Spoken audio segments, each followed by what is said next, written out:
أعوذ بالله من شرور أنفسنا ومن سيئات أعمالنا من يهده الله فلا مضل له ومن يضلل فلا هادي له وأشهد أن لا إله إلا الله وحده لا شريك له وأشهد أن محمدا عبده ورسوله يا أيها الذين آمنوا اتقوا الله حق تقاته ولا تموتن إلا وأنتم مسلمون يا أيها الناس اتقوا ربكم الذي خلقكم من نفس واحدة وخلق منها زوجها وبث منهما رجالا كثيرا ونساء واتقوا الله الذي تساءلون به والأرحام إن الله كان عليكم رقيبا يا أيها الذين آمنوا اتقوا الله وقولوا قولا سديدا يصلح لكم أعمالكم ويغفر لكم ذنوبكم ومن يطع الله ورسوله فقد فاز فوزا عظيما أما بعد فإن خير الحديث كتاب الله وخير الهدي هدي محمد صلى الله عليه وسلم وشر الأمور محدثاتها وكل محدثة بدعة وكل بدعة ضلالة وكل ضلالة في النار اللهم صل على محمد وعلى آل محمد كما صليت على إبراهيم وعلى آل إبراهيم إنك حميد مجيد اللهم بارك على محمد وعلى آل محمد كما باركت على إبراهيم وعلى آل إبراهيم إنك حميد مجيد رب اشرح لي صدري ويسر لي أمري واحلل عقدة من لساني يفقهوا قولي رب زدني علما اللهم انفعنا بما علمتنا وعلمنا ما ينفعنا وزدنا علما فأعوذ بالله السميع العليم من الشيطان الرجيم بسم الله الرحمن الرحيم فقلت استغفروا ربكم إنه كان غفارا يرسل السماء عليكم مدرارا ويمددكم بأموال وبنين ويجعل لكم جنات ويجعل لكم أنهارا ہر قسم کی حمد و ثنا اس اللہ وحدہ لا شریک کے لیے جو ساری کائنات کا خالق مالک اور رازق ہے۔ درود و سلام امام الانبیاء سید الانبیاء سید الاولین والآخرین ساری کائنات سے افضل اور اعلیٰ جناب محمد الرسول اللہ صلی اللہ تعالی علیہ وسلم کی ذات گرامی پر۔ سامعین محترم، آج لوگوں کی معاشی مسائل کی وجہ سے بہت زیادہ پریشانیاں ہیں، بے روزگاری عام ہے، مہنگائی کی وجہ سے لوگوں کی اکثریت ہمیں پریشان دکھائی دیتی ہے۔ رزق حاصل کرنے کے لیے ہر شخص تگ و دو کرتا ہے، لیکن اکثریت ایسی ہے کہ وہ حلال اور حرام کی تمیز کیے بغیر بس ان کی زندگی کا مقصد یہ ہوتا ہے کہ کسی طرح مال و دولت جمع کر لی جائے۔ بہت سارے لوگ تو یہ سمجھتے ہیں کہ دنیاوی معاملات، معاشی معاملات، ان کا دین کے ساتھ کیا تعلق، اور دین پر عمل کر کے بندہ ان میں کامیابی حاصل نہیں کر سکتا۔ لیکن یہ ان کی غلط فہمی ہے۔ یہ بات درست نہیں ہے۔ اللہ تعالیٰ نے دین اسلام کی صورت میں ہمیں جو ضابطہ حیات عطا کیا ہے، اس میں زندگی کا کوئی ایسا پہلو نہیں چھوڑا کہ جس میں ہماری رہنمائی نہ کی ہو۔ تو جس طرح باقی معاملات ہیں اسی طرح اللہ تعالیٰ نے رزق حاصل کرنے کے لیے بھی اصول اور ضابطے ہمیں بتا دیے ہیں۔ اگر ہم ان پر عمل کریں تو انشاءاللہ اللہ رب العزت کی طرف سے عافیت کے ساتھ انسان کو رزق حلال مل سکتا ہے۔ پہلی بات تو یہ ہے کہ انسان کا عقیدہ ہو اس کے مطابق، یعنی اللہ رب العزت پر توکل، اللہ پر بھروسہ اور اعتماد ہو کہ واقعتاً رزق دینے والا اللہ رب العزت ہی ہے۔ اور قرآن کریم میں کئی جگہ اللہ تعالیٰ نے اس بات کا واضح طور پر ذکر بھی کیا ہے کہ وَمَا مِن دَابَّةٍ فِي الْأَرْضِ إِلَّا عَلَى اللَّهِ رِزْقُهَا، کہ اس زمین میں جتنے بھی جاندار ہیں سب کے رزق کی ذمہ داری اللہ رب العزت نے دی ہے۔ وَاللَّهُ خَيْرُ الرَّازِقِينَ، اللہ تعالیٰ بہترین رزق دینے والا ہے۔ إِنَّ اللَّهَ هُوَ الرَّزَّاقُ ذُو الْقُوَّةِ الْمَتِينُ، اللہ رب العزت ہی رزاق ہے، وہی رزق دینے والا ہے اور وہی قوتوں کا، طاقتوں کا مالک ہے۔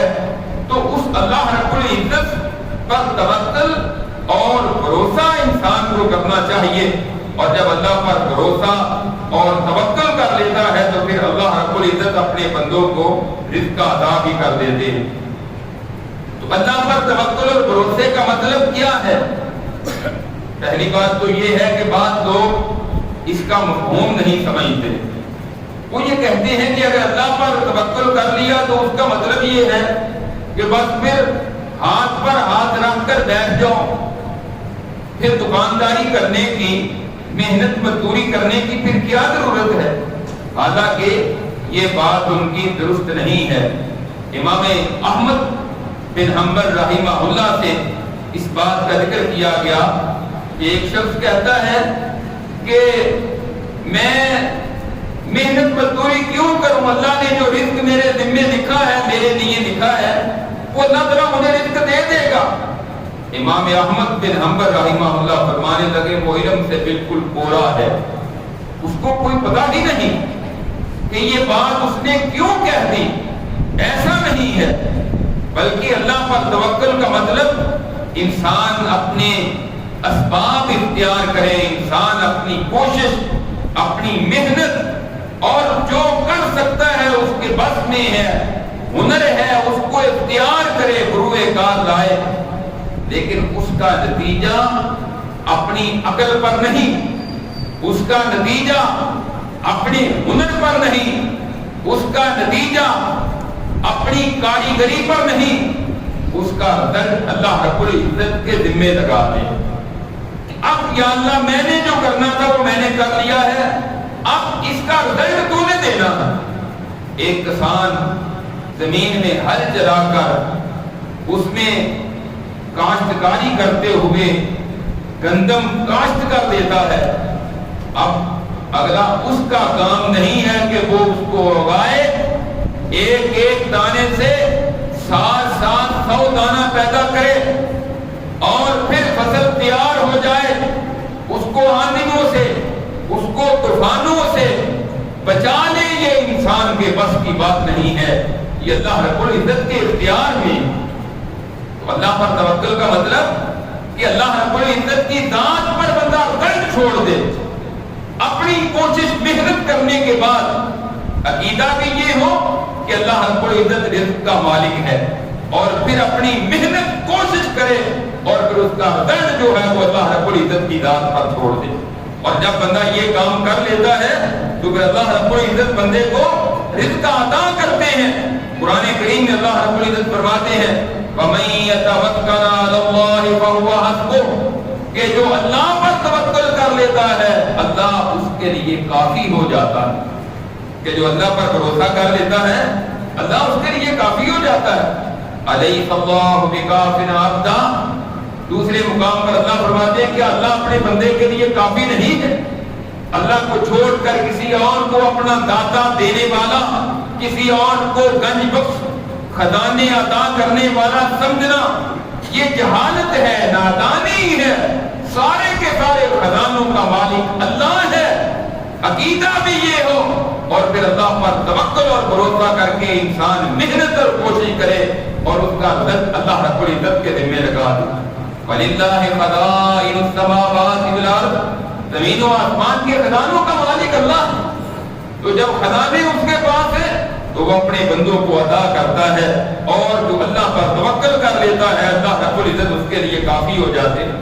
جامع ترمذی کی بڑی مشہور حدیث ہے، سیدنا عمر بن خطاب رضی اللہ تعالیٰ عنہ بیان کرتے ہیں، رسول اللہ صلی اللہ علیہ وسلم نے ارشاد فرمایا، لو انکم توکلون علی اللہ حق توکلہ، کہ اگر تم اللہ پر توکل کر لو، اللہ پر بھروسہ کرو جس طرح اللہ پر بھروسہ اور توکل کرنے کا حق ہے، لَرُزِقْتُمْ كَمَا تُرْزَقُ الطَّيْرُ، تو پھر تمہیں اس طرح رزق دیا جائے گا جس طرح پرندوں کو رزق دیا جاتا ہے۔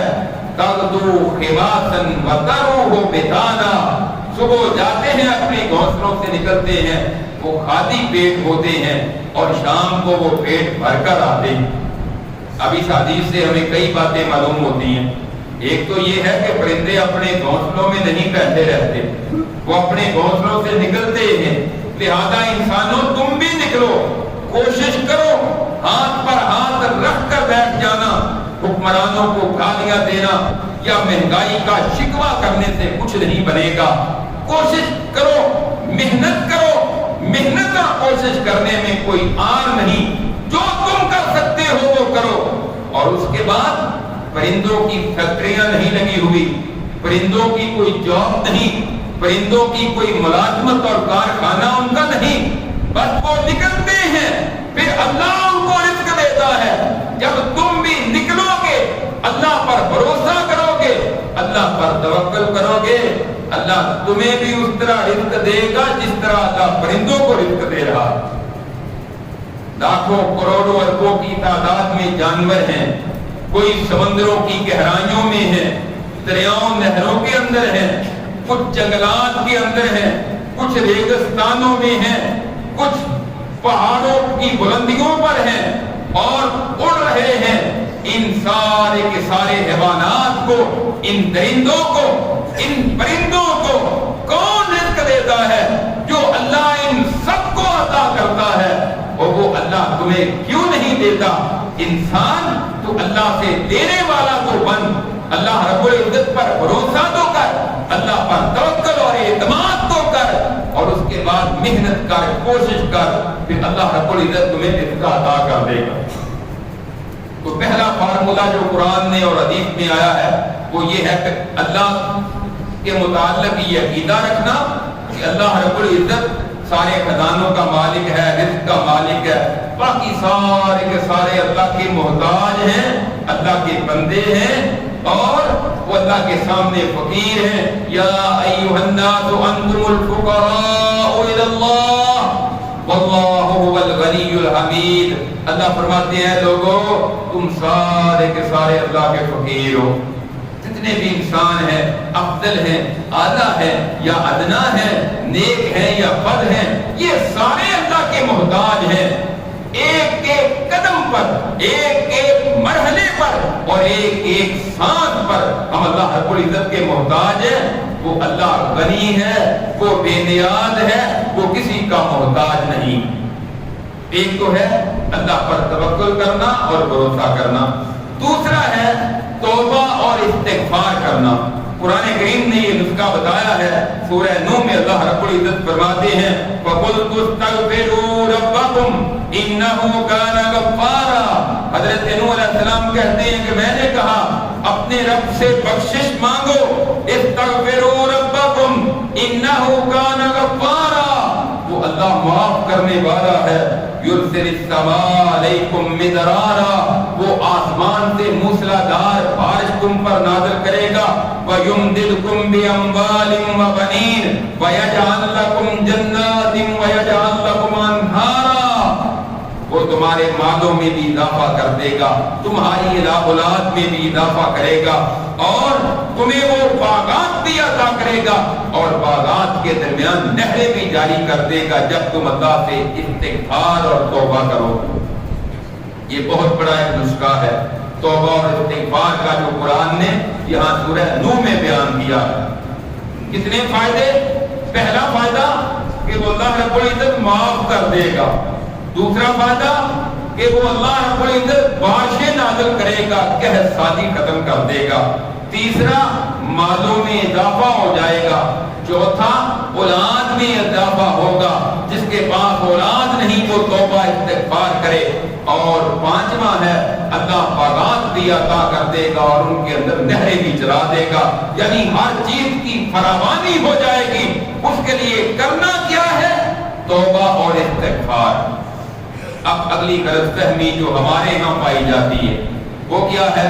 توبہ استغفار کا مطلب کیا ہے کہ بس زبان سے استغفر اللہ استغفر اللہ استغفر اللہ، یا اللہ میں استغفار کرتا ہوں، رب اغفر لی، یا اللہ مجھے میرے رب معاف کر دے، اللہم اغفر لی، یا اللہ مجھے معاف کر دے۔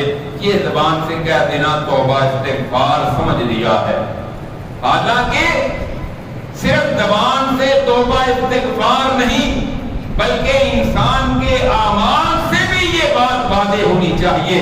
توبہ استغفار کا مطلب ہے کہ بندہ اللہ رب العزت سے اپنے گناہوں کی معافی مانگے اور اللہ کی طرف رجوع کر لے، گناہوں کو چھوڑ دے۔ اس کا فائدہ قرآن نے یہاں 5 فائدے اس کے بیان کیے۔ حضرت عمر رضی اللہ تعالیٰ عنہ تفسیر قرطبی میں ایک دن بارش کی ضرورت پڑی، اپنے دوستوں کے ساتھ باہر چلے گئے اور جا کر اللہ رب العزت سے معافی مانگی، توبہ استغفار کی، یا اللہ تو ہمیں معاف کر دے، ہم آئندہ تیری نافرمانیاں نہیں کریں گے۔ حالانکہ وہ ہماری نسبت تو بہت زیادہ نیک اللہ کے برگزیدہ بندے تھے، اور پھر واپس آ گئے، بارش برسنا شروع ہو گئی۔ کسی نے پوچھا امیر المومنین آپ نے بارش کی تو دعا ہی نہیں کی؟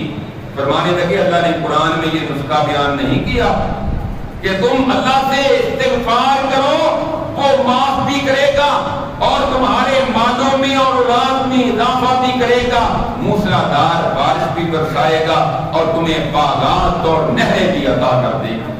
کیا اللہ نے قرآن میں یہ نہیں کہا؟ اور یقیناً اللہ نے قرآن میں جو کہا ہے وہ حق کہا ہے اور سچ کہا۔ امام حسن بصری رحمہ اللہ بہت بڑے نیک شخص اور تابعی تھے۔ ان کے پاس ایک شخص آتا ہے، تفاسیر میں لکھا ہے، تفسیر المعانی وغیرہ میں، ایک شخص ان کے پاس آتا ہے، آ کے کہتا ہے کہ غربت اور فقیری بڑی ہو گئی ہے، مجھے کوئی حل بتائیے، اس کا کوئی نسخہ بتائیں۔ جس طرح نیک لوگوں کے پاس، علماء کے پاس لوگ پوچھنے کے لیے آ جاتے ہیں یہ مسئلہ درپیش ہے، اس کے حل کے لیے کوئی وظیفہ بتا دیں۔ فرماتے ہیں اللہ سے توبہ استغفار کرو۔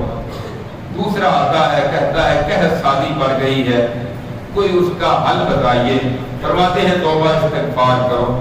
تیسرا کہتا ہے کہ مجھے بیٹے کی ضرورت ہے، اس کے لیے کوئی طریقہ بتا دیجئے۔ فرماتے ہیں توبہ استغفار کرو۔ چوتھا کہنے لگا کہ بارشیں نہیں ہو رہی اور خشک سالی بڑی ہو گئی ہے، اس کا مجھے کوئی حل بتائیے۔ فرماتے ہیں توبہ استغفار کرو۔ ہر ایک کو بارشیں نہیں ہوتی، قحط سالی، غربت و افلاس، مال کی کمی، اولاد کی کمی، مختلف سوال کرنے والے آئے اور جواب میں ایک ہی بات کہی کہ توبہ استغفار کرو۔ کسی نے پوچھا کہ آپ نے جواب ایک ہی دیا ہے، سائل مختلف تھے۔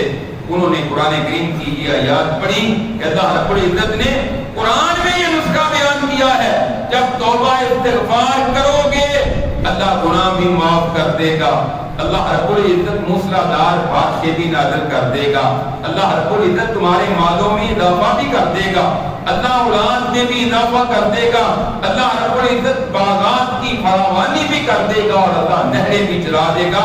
اللہ نے قرآن میں یہ نسخہ بیان کیا۔ اب بات یہ ہے کہ توبہ استغفار کسے کہتے ہیں، جو بات میں بیان کرنے لگا تھا، امام نووی رحمہ اللہ نے لکھا ہے، ریاض الصالحین ان کی کتاب ہے 2 جلدوں میں، تو اس میں فرماتے ہیں کہ اگر تو معافی کا تعلق بندے کے ساتھ ہو تو اس کی 4 شرطیں ہیں، اور اگر اللہ رب العزت کے ساتھ معاملہ ہو تو اس کی 3 شرطیں ہیں۔ اگر یہ 3 شرطیں پائی جائیں گی تو وہ توبہ استغفار درست ہوگی، اور اگر ان میں سے ایک شرط بھی مفقود ہو جائے گی تو وہ توبہ استغفار صحیح نہیں ہوگی۔ وہ کون سی ہیں؟ توبہ استغفار تو ہم بھی کرتے ہیں، اللہ سے معافی مانگتے ہیں۔ آج ہم اس کی بھی اصلاح کریں کہ اللہ سے معافی کیسے مانگنی ہے اور ہم کیسے مانگتے ہیں۔ تو امام نووی رحمہ اللہ فرماتے ہیں پہلی چیز یہ ہے گناہ کو چھوڑ دینا، جو بھی آپ گناہ کرتے ہیں اس کو چھوڑ دینا۔ دوسرا ہے اس پر شرمندگی اختیار کرنا۔ تیسرا ہے آئندہ نہ کرنے کا عزم کر لینا۔ یہ 3 شرائط ہیں گناہ کو چھوڑ دینا۔ ہم دن رات جو گناہ کرتے ہیں، اگر ہم چاہتے ہیں نا اللہ سے اس کی معافی مانگ لیں تو سب سے پہلے اس کو چھوڑ دیں کہ یہ گناہ میرے اندر پایا جاتا ہے، یا اللہ میں آج چھوڑ رہا ہوں، آج کے بعد میں یہ کام نہیں کروں گا۔ 2 منٹ کے لیے آپ دیکھیں، ایک بندہ ملاوٹ کرتا ہے کسی چیز کی، وہ کہتا ہے یا اللہ میں نے یہ گناہ کر دیا بڑے سال، آج میں یہ گناہ چھوڑ رہا ہوں۔ میں سود لیتا تھا، آج میں سود چھوڑ رہا ہوں۔ رشوت کھاتا رہا ہوں، آج میں چھوڑ رہا ہوں۔ جو بھی گناہ کرتا تھا، جھوٹ بولتا تھا ہر روز، میں چھوڑ رہا ہوں۔ لوگوں کو ظلم زیادتی کرتا تھا یا کوئی بھی گناہ ہے، اللہ کے ساتھ شرک کرتا تھا، میں آج گناہ چھوڑ رہا ہوں۔ دوسرا جو کرتا رہا ہے نا اس پر شرمندگی اختیار کرے۔ یہ نہیں کہ یہ تو ہماری دنائی ہے، یہ تو ہمارے کاروبار کے گر ہیں، یہ تو کاروبار کے طریقے ہیں کہ کسٹمر کو پتہ ہی نہیں چلتا، اس انداز میں اس کو چیز کم دے رہا ہے، ڈنڈی مار رہا ہے، اور یہ سمجھتا ہے کہ یہ میری مہارت اور میری سمجھداری اور عقل مندی ہے۔ یہ نہیں، بلکہ سمجھے کہ میں نے جو کام آج تک کیا ہے یہ غلط کیا ہے، اس پر شرمندگی اور ندامت اختیار کرے۔ تیسرا ہے کہ اللہ رب العزت سے وعدہ کرے کہ آج کے بعد میں یہ کام نہیں کروں گا۔ اور اگر اس کا معاملہ بندوں کے ساتھ ہے، کسی بندے کی غیبت کی ہے تو اس سے معافی مانگ لے، اور اگر کسی بندے کا حق دبایا ہے تو اس کو واپس ادا کر دے یا اس سے معاف کروا لے۔ یہ 4 شرائط پائی جائیں گی تو پھر ہوتی ہے توبہ استغفار، اور پھر اپنے رب سے توبہ استغفار کرے، اپنی زبان سے اللہ رب العزت سے کہے یا اللہ مجھے معاف کر دے، استغفر اللہ، اللہم اغفر لی، رب اغفر لی، پھر توبہ استغفار کے کلمات۔ ہمارے ہاں زبان سے تو کہتے ہیں یا اللہ مجھے معاف کر دے، لیکن گناہ جو کر رہے ہیں اس کو چھوڑنے کی طرف نہیں آتا۔ جن جرائم کے مرتکب ہیں وہ جاری اور ساری ہیں، رات کو توبہ کر رہے ہیں اور صبح کا ارادہ اسی طرح کا ہے کہ وہ جو کام آج دن میں غلط کیے ہیں وہ صبح روٹین میں کر دیتی، پھر یہ توبہ استغفار نہیں ہوتی۔ توبہ استغفار کرنے سے اللہ رب العزت گناہ معاف کر دیتے ہیں، اور اگر خالص توبہ ہو تو جتنے پہلی زندگی میں گناہ ہو چکے ہیں، حدیث میں آتا ہے، بلکہ قرآن میں بھی اللہ نے اس بات کا ذکر کیا ہے کہ اللہ ان گناہوں کو نیکیوں میں بھی تبدیل کر دے اگر توبہ خالص ہو، ملاوٹ والی نہ ہو۔ ملاوٹ والی یہی ہے کہ زبان سے کہہ رہا ہے یا اللہ معاف کر دے، اور دل میں ہے کہ کام جاری ہے، جاری رہے گا، اس میں میں نے کوئی کمی نہیں کرنی۔ ہاں زندگی میں پھر وہ گناہ ہو جاتا ہے، پھر اللہ سے معافی مانگے۔ توبہ کا دروازہ بند نہیں ہوا۔ توبہ کا دروازہ جب تک انسان کی روح نہیں نکلتی اور انسان پر جان کنی کی کیفیت طاری نہیں ہوتی، اس وقت تک توبہ کا دروازہ کھلا ہے۔ اور دوسرا ہے کہ جب تک سورج مغرب سے طلوع نہیں ہوتا اس وقت تک توبہ کا دروازہ کھلا ہے۔ لیکن اس کا یہ مطلب نہیں کہ ہم اپنے آپ کو مطمئن کر کے رکھیں اور گناہ کرتے جائیں، ہم نافرمانیاں کرتے جائیں، بس توبہ کر لیں گے، اگلے جمعے انشاءاللہ معافی مانگ لیں گے، رمضان آئے گا پچھلے سارے گناہ معاف کر لیں گے، حج پر جانا ہے سارے پچھلے گناہوں کی معافی مانگ لیں گے، کتنی دیر تک کرتے جائیں۔ کس نے دیکھا اگلا جمعہ آئے گا؟ کس نے دیکھا تیری زندگی میں رمضان آئے گا؟ کس نے دیکھا کہ تو حج پر جائے گا؟ کس نے دیکھا ہے کہ تیری زندگی میں اگلا دن طلوع ہوگا، اگلے دن کا سورج طلوع ہوگا؟ لہذا اس کا مطلب یہ ہے کہ انسان کو جلد از جلد اپنے کیے ہوئے گناہوں کی معافی مانگ لینی چاہیے، اور گناہوں کی معافی مانگے گا تو اللہ رزق میں اضافہ کر دے گا۔ تیسرا فارمولہ جو قرآن نے بیان کیا ہے وہ یہ ہے کہ بندہ اللہ رب العزت کا تقوی اختیار کر لے۔ وَمَن يَتَّقِ اللَّهَ يَجْعَل لَّهُ مَخْرَجًا وَيَرْزُقْهُ مِنْ حَيْثُ لَا يَحْتَسِبُ۔ اللہ فرماتے ہیں جو اللہ کا تقوی اختیار کر لیتا ہے، اللہ رب العزت پریشانیوں سے نکلنے کے راستے پیدا کر دیتے ہیں اور اس کو وہاں سے رزق عطا کرتے ہیں جہاں سے اس کے وہم و گمان میں بھی نہیں ہوتا۔ تقوی اختیار کرنا، تقوی کا کیا مطلب ہے کہ انسان اللہ کی نافرمانی والے کام چھوڑ دے، جن چیزوں سے منع کیا گیا ہے ان سے باز آ جائے، اور جن چیزوں کا حکم دیا گیا ہے ان کو اختیار کر لے، چھوٹے بڑے گناہوں سے اجتناب کرے۔ یہ ہے تقوی۔ جو تقوی اختیار کر لیتا ہے اللہ رب العزت پھر اس کو پریشانیوں سے نکال دیتے ہیں اور اس کو وہاں سے رزق عطا کرتے ہیں جہاں سے اس کے وہم و گمان میں بھی نہیں ہوتا۔ وَلَوْ أَنَّ أَهْلَ الْقُرَىٰ آمَنُوا وَاتَّقَوْا لَفَتَحْنَا عَلَيْهِمْ بَرَكَاتٍ مِّنَ السَّمَاءِ وَالْأَرْضِ۔ اللہ فرماتے ہیں کہ یہ بستیوں والے لوگ تقوی اختیار کر لیں، ایمان لے آئیں اور تقوی اختیار کریں، گناہوں سے باز آ جائیں، اللہ فرماتے ہیں ہم زمین و آسمان سے ان کے لیے برکتیں کھول دیں گے۔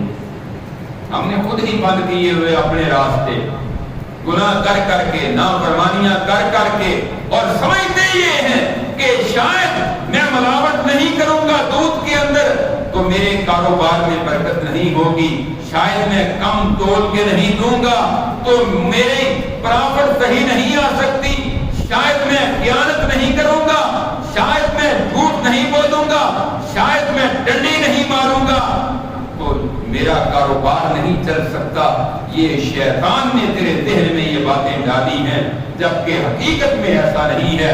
تیرا کام اللہ پر توکل کرنا، تیرا کام توبہ استغفار کرنا، تیرا کام محنت کرنا، کوشش کرنا، اپنے ہنر کے مطابق جو تو کر سکتا ہے وہ کرتا جائے، اور تو تقوی اختیار کرے، اللہ کی نافرمانیوں سے باز آ جائے تو اللہ رب العزت پھر تمہیں رزق عطا کرے گی، اور اللہ فرماتے ہیں وہاں سے دوں گا جہاں سے تم نے کبھی سوچا بھی نہیں ہو۔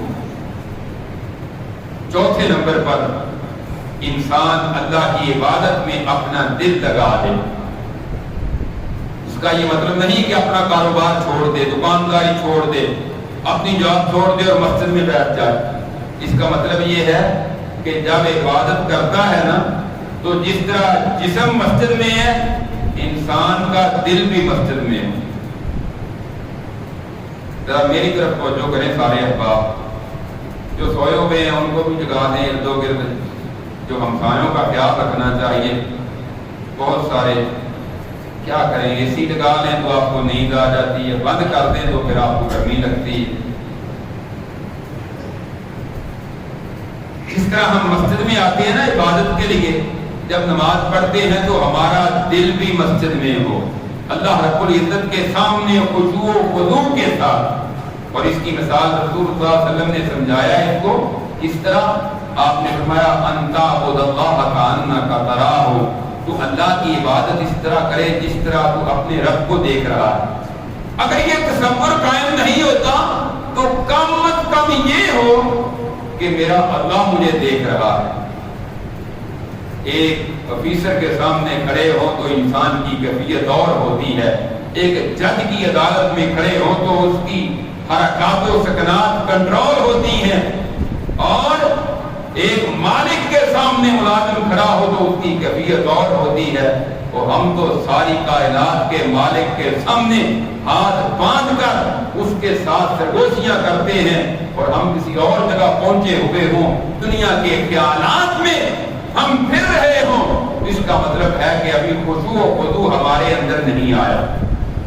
حدیث قدسی ہے، نبی کریم صلی اللہ علیہ وسلم کے صحابی حضرت ابو ہریرہ رضی اللہ تعالیٰ عنہ اس کو بیان کرتے ہیں کہ رسول اللہ صلی اللہ علیہ وسلم نے ارشاد فرمایا کہ اللہ رب العزت نے فرمایا ہے یا ابن آدم تفرغ لعبادتی املا صدرک غنا وسد فقرک۔ اللہ فرماتے ہیں آدم کے بیٹے تو میری عبادت کے لیے فارغ ہو جا، میں تیرے سینے کو غنی کر دوں گا اور میں فقیری کے دروازے تجھ سے بند کر دوں گا۔ وَإِلَّا تَفْعَلْ مَلَأْتُ يَدَكَ شُغْلًا وَلَمَا سُدَّ فَقْرًا، اور اگر تو نے ایسا نہ کیا تو پھر میں تیرے ہاتھوں کو کاموں میں الجھا دوں گا۔ بڑے کام کرتا ہے، بڑے کام بدل کے دیکھتے ہیں، کاروبار چلتا ہی نہیں۔ اللہ فرماتے ہیں میں کاموں میں تیرے ہاتھوں کو الجھا دوں گا اور لوگوں کی محتاجی سے تیرے لیے دروازے بند نہیں کروں گا، یعنی تیری فقیری باقی رہے گی۔ تو مطلب کیا ہے کہ بندہ خشوع و خضوع کے ساتھ اللہ سے تعلق قائم کرے، خصوصی تعلق۔ جس طرح بندہ کہتا ہے نا میرا فلاں کے ساتھ بڑی فریگنس ہے اور بڑی قربت ہے، میں جاتا ہوں تو پروٹوکول ملتا ہے، اسی طرح اپنے رب کے ساتھ دوستی قائم کر لے، اللہ کے ساتھ اس کی قربت اور اللہ کے ساتھ اس کا ایسا تعلق قائم ہو جائے کہ پھر اس کے درمیان دکانداری، اس کے درمیان کاروبار، دنیاوی معاملات جو ہے وہ حائل نہ ہو۔ اللہ کرے ہماری کیفیت اسی طرح کی ہو جائے، ہماری عبادت کا انداز اسی طرح کا ہو جائے۔ ہم تو نماز پڑھ رہے ہوتے ہیں، سوچ کسی اور جگہ ہوتی ہے، دل کسی اور جگہ اٹکا ہوتا ہے، اور ہاتھوں کو کبھی ادھر کبھی ادھر، پوری کی پوری نماز میں کبھی کپڑے لباس درست کرتے ہیں، کبھی بالوں کو درست کر رہے ہوتے ہیں، کبھی اپنی جیبوں کو سنبھال رہے ہوتے ہیں، یعنی ادھر ادھر کی فضولیات میں۔ اتنی اجازت تو آپ کو عدالت میں کھڑا ہوا جب کھڑے ہوتے ہیں تو جج بھی نہیں دیتا، وہ کہتا ہے سیدھے ہو کر ادھر کھڑے ہو، آپ کی موبائل کی گھنٹی بھی نہیں بجنی چاہیے، اور مسجد میں آتے ہیں تو ہمارے موبائل گانے بجانے بج رہے ہوں، تو رب کے سامنے کھڑے ہونے کی یہ کیفیت نہیں ہونی چاہیے۔ اپنے رب کے سامنے مسجد میں اور اللہ کے سامنے کھڑے ہونے کے جو آداب ہیں ان کو پیچھے نظر رکھے۔ اور 5ویں نمبر پر سیدنا عبداللہ بن عباس رضی اللہ تعالیٰ عنہ بیان کرتے ہیں، سنن نسائی کی حدیث ہے، رسول اللہ صلی اللہ علیہ وسلم فرماتے ہیں تابعوا بین الحج والعمرہ، لوگوں حج اور عمرہ جو ہے ایک دوسرے کے بعد کرتے رہو، فإنهما ينفيان الفقر والذنوب كما ينفي الكير خبث الحديد۔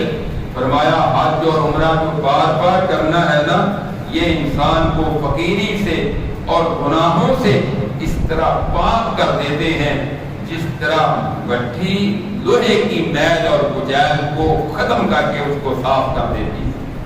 حج اور عمرہ بار بار کرنا، اور اس کے لیے اربوں روپے کی ضرورت نہیں ہوتی، اس کے لیے انسان کا ذوق اور شوق، اور یہ انسان سمجھے۔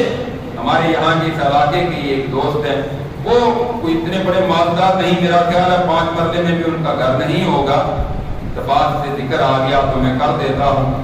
وہ 3 سال ہو گئے، اس سال بھی 3 سال ہو گئے مسلسل حج پہ جا رہے ہیں۔ باقی وہ اتنے یہ نہیں کہ کروڑ پتی ہیں، بس اللہ تعالیٰ نے ایک شوق پیدا کر دیا اور ہر سال اپنی جیب سے 10-12 لاکھ روپیہ خرچ کر کے مسلسل تیسرا سال ہے۔ اچھی خوبی ہے، یہ خوبیاں انسان کو پیدا کرنی چاہیے اپنے اندر کہ اللہ کے راستے میں مال خرچ کرنے کا جذبہ پیدا ہو جائے۔ شیطان سے بندہ جتنا بچے گا اتنا اللہ کے راستے میں حج عمرے پر، دینی مدارس پر، مساجد پر، نیک کاموں پر، رفاہ عامہ پر اپنا مال خرچ کرنے کا جذبہ پیدا ہوگا۔ جتنا خرچ کرے گا اتنی غربت ختم ہو جائے گی، اتنا ہی رزق میں اضافہ ہوگا، مال دولت کی فراوانی ہوگی۔ اور کیسے ہوگی یہ انسان کے وہم و گمان میں بات نہیں آ سکتی کہ وہ کیسے ہوگی۔ اللہ تعالیٰ پھر اس کو کیسے عطا کرتے ہیں. اور چھٹی بات جو ہے ذکر کر کے بات کو ختم کرتے ہیں. سیدنا انس بن مالک رضی اللہ تعالیٰ عنہ بیان کرتے ہیں نبی کریم صلی اللہ علیہ وسلم کے زمانہ مبارک میں 2 بھائی تھے. ان میں سے ایک دنیاوی کاروبار کرتا، محنت مزدوری کرتا، دوسرا نبی کریم صلی اللہ علیہ وسلم کی مجلس میں آ کر آپ سے دین کا علم حاصل کیا کرتا تھا. وہ جو دوسرا تھا نا محنت مزدوری کرنے والا، اس نے ایک دن آ کر شکایت لگائی اللہ کے رسول کے پاس کہ اللہ کے رسول صلی اللہ علیہ وسلم میرا بھائی آپ کے پاس بیٹھا رہتا ہے اور میں محنت مزدوری کرتا ہوں، یعنی وہ کچھ بھی نہیں کرتا اور میں سارا دن کرتا رہتا ہوں، تو آپ اس کو بھی سمجھائیں. آپ نے فرمایا تعالیٰ کا ترزقو بہی، شاید اسی کی وجہ سے تمہیں رزق عطا کیا جاتا. تو اس کا مطلب ہے کہ اپنا پیسہ دین پڑھنے والوں پر خرچ کیا جائے، دین اسلام کی نشر و اشاعت کے لیے اپنا مال خرچ کریں گے، اپنی اولاد کو اس طرف لگائیں گے، اللہ تمہیں رزق عطا کرے گا جس کا تمہیں پتہ بھی نہیں ہوگا کہ وہ کیسے تمہیں مل رہا. تو یہ 6 چیزیں آج کی خطبہ جمعہ میں ذکر کی. انشاءاللہ آئندہ خطبات بھی اس موضوع پر ہوں گے اور ہر خطبے میں ایک ساتھ آپ کو وظیفہ بتا دیتے ہیں رزق میں برکت کا، اس کو آپ اختیار کر لیں. یہ نبوی وظائف ہیں. انشاءاللہ جب آپ اس کو اختیار کریں گے تو پھر ایسا ہو نہیں سکتا کہ اللہ رب العزت آپ کو اس خیر و بلائی سے محروم کر دے. نبی کریم صلی اللہ علیہ وسلم کے متعلق حدیث میں آتا ہے آپ سب سے زیادہ یہ دعا پڑھا کرتے جو ابھی میں آپ کو بتانے لگا. سب سے زیادہ، ویسے تو دعائیں بڑی آئی درجنوں کی تعداد میں رسول اللہ صلی اللہ علیہ وسلم کے وظائف اذکار اور دعائیں ہیں، لیکن آپ جو اکثر دعا کیا کرتے تھے نا وہ یہ ہے ربنا آتنا فی الدنیا حسنہ وفی الآخرۃ حسنہ وقنا عذاب النار. تقریباً سب کو یہ دعا آتی ہوتی ہے. اے ہمارے رب، ہماری دنیا میں ہمیں بھلائی عطا کر دے، اللہ ہمیں آخرت میں بھلائی عطا کر دے اور ہمیں آگ کے عذاب سے بچا دے. یہ دعا سب سے زیادہ رسول اللہ صلی اللہ علیہ وسلم پڑھا کرتے تھے. تو ہم بھی اس دعا کو کثرت کے ساتھ پڑھنا شروع کر دیں، اپنی نماز کا حصہ بنا لیں. نماز کے آخر میں سلام پھیرنے سے پہلے جو دعائیں پڑھنی ہوتی ہیں نا اس میں ایک یہ دعا بھی شامل کر لیں. دن میں کوشش کریں کہ کم از کم ایک تسبیح اس کی بھی ساتھ شامل کریں. ربنا آتنا فی الدنیا حسنہ وفی الآخرۃ حسنہ وقنا عذاب النار. صحیح مسلم کی حدیث ہے رسول اللہ صلی اللہ علیہ وسلم کے ایک صحابی بیمار ہو گئے، آپ ان کی عیادت کے لیے گئے. حدیث میں آتا ہے 4 پائی کے ساتھ 4 پائی جس طرح بن جاتی ہے نا، بہت زیادہ کمزور، پنجابی میں کہتے ہیں ہڈیاں دی مٹھ بن گیا، اس قدر ویکنس، چل پھر نہیں سکتا. صحابی کی کیفیت یہ تھی. آپ نے فرمایا میرے صحابی کوئی ایسی بات تو نہیں کر بیٹھا کہ جس کی وجہ سے اتنی آزمائش آ گئی ہے. کہتے اللہ کے رسول میں نے ایک دن یہ تو کہا تھا اللہ سے یا اللہ آخرت میں مجھے کوئی سزا نہ دینا، جو کہنا ہے جو دینی آزمائش کو دنیا میں دے دے. رسول اللہ صلی اللہ علیہ وسلم فرماتے ہیں وہ کون ہے جو دنیا میں اللہ کی آزمائشوں پر پورا اتر آئے؟ تو نے یہ کیوں کہا؟ اچھا تم یہ پڑھا کرو ربنا آتنا فی الدنیا حسنہ وفی الآخرۃ حسنہ وقنا عذاب النار. اس نے یہ پڑھنی شروع کر دی، اللہ رب العزت نے دوبارہ اس کو صحت و سلامتی عطا کر دی اور جس طرح پہلے تھا اسی طرح دوبارہ ہو گیا. تو اس لیے یہ دعا بڑی قیمتی ہے، اس کو یاد کر لیں اور اس کو پڑھا کریں انشاءاللہ. تو جو پریشانیاں ہم لیے پھرتے ہیں نا سارا دن کہ کاروبار کوئی نہیں، مہنگائی ہے، حالات بڑے خراب ہیں، ہر بندہ پریشان ہے، اور ایسے ہی ہے. کل 1-2 مارکیٹوں میں جانے کا اتفاق ہوا، خالی پڑی ہوئی ہیں وہ مارکیٹیں جہاں سے بندہ گزر نہیں سکتا تھا وہ خالی ویرانہ. تو واقعات حالات ایسے ہی ہیں. تو جو دنیا میں ہم کر سکتے ہیں وہ کریں، اس کے ساتھ ساتھ یہ جو چیزیں بتائی گئی ہیں ان کو اختیار کریں. انشاءاللہ اللہ پھر خیر سے محروم نہیں کرے گا. اللہ رب العزت سے دعا ہے اللہ ہم سب کو اس پر عمل کرنے کی توفیق عطا فرمائے. آخر دعوانا الحمدللہ رب العالمین.